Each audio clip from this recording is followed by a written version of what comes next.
여성가족부가 정말 가족을 위한 부서가 맞는지 그 존재의 의미를 더 이상 찾을 수 없습니다. 안녕하십니까, 존경하는 당원 여러분. 저는 30대의 평범한 회사원 김혜지입니다. 그리고 2달 전 결혼한 새댁입니다. 저는 이대 나온 여자입니다. 이화여대 하면 아무래도 페미니즘이 먼저 떠오르실 텐데요.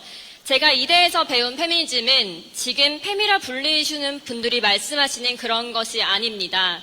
여성이 약자이니 배려해달라, 여성은 당연히 대우를 받아야 한다, 이런 여성 우월주의가 아니라 여성이 한 개인으로서 자신의 가능성을 발현하고 사회에 나가 능력 있는 사람이 되어 정당히 경쟁할 때 비로소 페미니즘이 실현된다고 배웠습니다. 그런데 현 시점에서 우리나라 여성주의는 어떻습니까?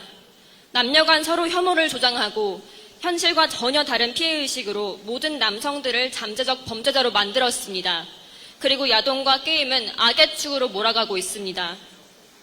하물며 지난해 다수의 여성단체가 북한 지령을 받는 종북활동을 해왔고 검거된 간첩들 중에는 여성단체 임원이 있었다는 점 또한 여실히 드러났습니다. 그런 자들을 막으라고 국방부가 있습니다. 하지만 군 장병들은 코로나 시국에 휴가도 마음대로 못 나가고 부실급식으로 논란이 일기도 했습니다. 그런 상황에서 여가부 장관은 25조 예산 편성을 제안했습니다. 그 25조 예산 어디로 가겠습니까? 여가부에 편성될 뻔한 25조 예산 국방비로 써주십시오. 안보 역시 많이 흔들리고 있습니다. 우리의 주적은 북한 아닙니까? 그런데 멸공 한마디가 왜 문제가 되는지 모르겠습니다. 의무복역군, 직업군인을 비롯한 모든 군장병들은 24시간 고생하는데도 제대로 된 휴식시간을 보장받지 못하고 경제적인 보상도 충분히 받지 못합니다. 그들을 위해 써주십시오.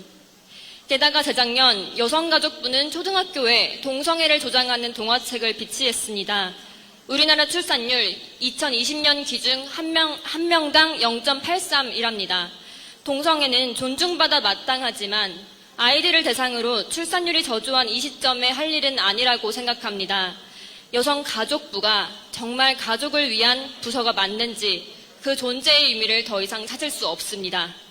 출산율을 올리려거든 우선 청년들이 결혼하지 않으려는 이유, 출산을 하지 않으려는 이유를 알고 그 문제를 해소해줘야 합니다. 결혼하려면 집이 있어야 하고 출산하려면 맞벌이 부부의 육아 문제가 해결되어야 합니다. 윤석열 후보님, 당부드립니다. 결혼과 출산을 해결하는 키는 가계입니다.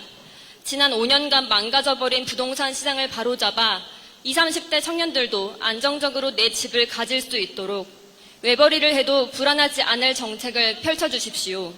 이는 비단 청년만을 위한 정책이 아닙니다. 인구가 줄면 세금 부담을 떠안게 될 이 나라의 모든 어른들을 위한 정책입니다. 필히 정권을 교체하고 윤석열 후보님께서 현명한 정책으로 이 나라를 올바르게 이끌어가 주시길 바라며 제 이야기를 마치겠습니다. 감사합니다.